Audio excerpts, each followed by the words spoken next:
Зээлийн мэдээллийн сангийн тухай хувьд нийлбэл төрчлөлт оруулах хуулийн төсөл одоо эдийн засгийн банкаар дэмжигдлээ.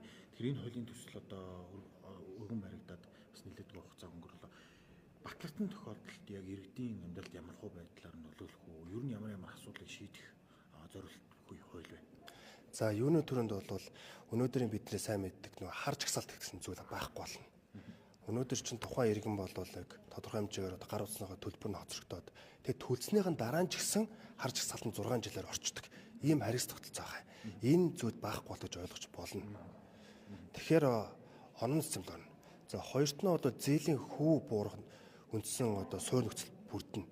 Олон улсын жишгийг харахад бол хүү бол 2-4 хувиар буурдаг тийм нөхцөл харагдаж байгаа. Яагаад гэвэл иргэн банк санхүү байгууллагаар жигд тэгш хэрэгтэй болох юм.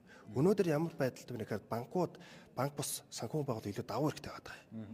Өөртөө мэдээлэл өөртөө хадгалаа. Тэгээ иргэнд бол ямар ч сонголт баггүй тухайн банкндаа л очдог, тухайн банк бус санхүү байгууллагад очдог. Энэ зүйл байхгүй л. Яг тухайн иргэн оноодоо тэр оноо нь Монгол улсын газар нутгатайгаа бүх банк бус санхүү байгууллага болон банкуд жигд үйлчилнэ.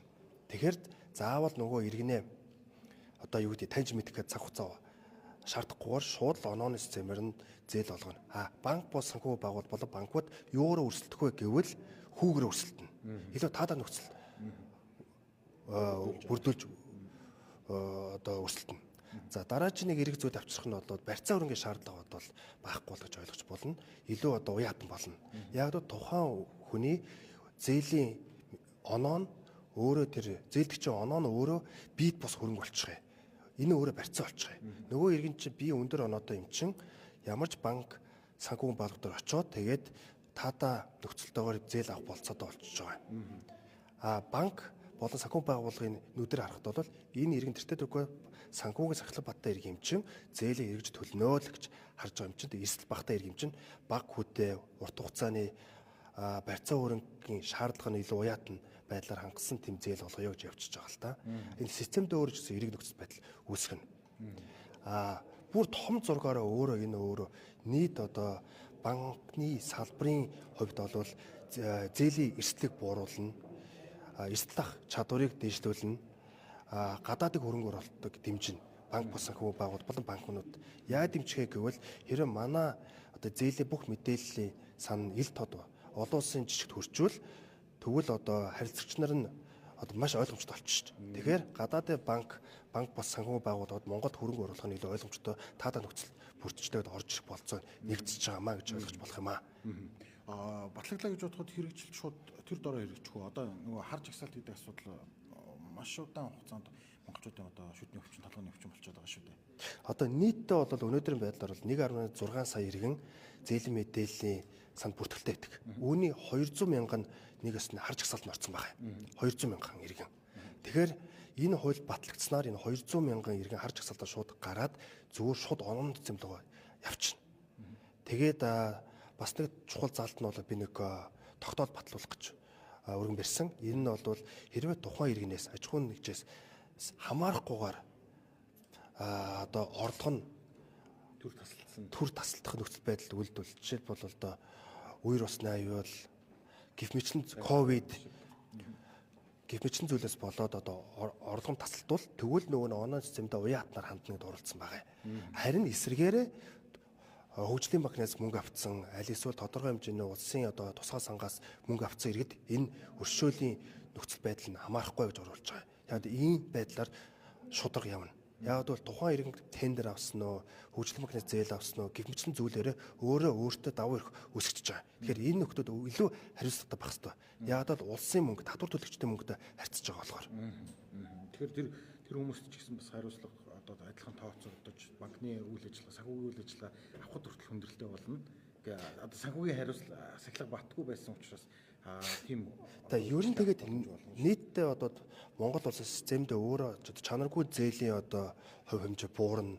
Банк санхүүгийн системийн эргэлж байгаа хөрөнгө нь илүү уяатан болж илүү хэмжээгээр эргэлдэж цаашдаа эдийн засгаа дэмжих тийм болцоог нь бий болгож байгаа л доо нэгэснэ. Тэгээд иргэн өөрөө илүү сахилга баттай болно. Яг бол миний онооны систем, миний оноо болоод миний бид бос хөрөнгөө. Энэ хөрөнгө яахад нэмэгдэх вэ гэхээр би сахилга баттай зээлээ төлөөд байгаа цаг хугацаанд энэ нэмэгдэнэ. Үүгээрээ дамжуулаад би барьцаагүй зээл авах болцоо нэгдэнэ, урт хугацааны зээл авах болцоо нэгдэнэ, ипотекийн зээл магадгүй урчин төлбөр төлөхгүйгээр ч орох болцоо нэгдэж байгаа байхгүй. Яг одоо тэртээ дэргөө тухайн иргэн цаг хугацаанд зээлээ төлдөг. Тэртээ дэргөө тухайн иргэн санхүүгийн сахилга баттай иргэн гэдэг нь онооны систем тодорхой болчихоор. Одоо хууль батлагдаад банкуд өрсөлдөөнд орлоо гэж бодъё. Өрсөлдөөнд орсон дараа яг ойролцоогоор одоо хэдэн хувиар банк одоо байгаа банкны хүү одоо багасах боломжтой вэ? Тодорхойлол. Яг одоо яг тэдэн хувь хэлэхэд хэцүү. Тэгэхдээ бусад улс орнуудын жишгийг судалсан. За одоо хөгжилтэй улс орнуудын жишгийг судлахад одоо Америк нэгдсэн улс бол 1989 онд энэ тогтолцоолоо орсон байлээ. Тэгэд 2 хувиар буурсан. За бидээрээ сайн мэддэг Солонгос улс бол 2000 оны эхээр одоо энэ тогтолцоолоо орсон. Тэгээд 4 хувиар одоо зээл өгөн буурсан. За эмтэх улс бол бас 3.8 хувиар буурсан. Монгол улсын хувьд бол яг 2-оос 4 хувиар буурах болцоод байгаа. Яагаад гэвэл нийт одоо зээлийн зардлыг харахад бол одоо нийт зээлийн хүү 100% гэж харахад бол 63% нь бол нэгсний одоо их үүсвэн зардлага. 15% нь эрсдэл. 22% нь бол урсгал зардал. Банкны өөрийнх нь одоо цалин, мөнгө, IT технологи гэдэг. Тэгэхээр бид нэр юун дээр тоглож чадах вэ гэвэл нэгдүгээр риск болон эрсдэл дээр хэрвээ эрсдлээ зөв тодорхойдог болчвол эрсдэл багтаа иргэнд илүү одоо таатай нөхцөлтэй бага хүлээж зээл болгоно. Хоёр дахь нь бол урсгал зардал явж байгаа юм. Яг бол банк одоо иргэний зээлийн судлах гэж хэмжээний одоо хүний нөөц зарж чинь, цаг хугацаа зарж чинь тэгхгүйгээр шууд одоо тодорхой онооны систем нь иргэний тодорхойлж байгаа юм чинь шууд зээл болгоод нэг өсний одоо тийм урсгал зардал явахгүй гэж ойлгож болох юм. За нэг жишээ Гватемала гэдэг улс орнд бол зээлийн мэдээллийн санхүүгийн хуульд нэмэлт өөрчлөлт ороод тэгээд онооны систем рүү орсон. Үр дүнд нь зээл олголтын хугацаа нь бол 0.6 өдөр гэж байгаа. Нэгсний өдөртөө багтаага зээл олгодог болцсон гэсэн үг. Хэдэн цагийн хооронд болцсон. Тэрийн жишгээнүүдийг харж болж байгаа л да бид нар. Яг үүнтэй адилхан Монгол ч гэсэн бас л зах зээлийн эдийн засгийн улс орны эмчнэл дагаал энэ трендээр л явна гэж би харж байгаа. За баярлалаа. За баярлалаа.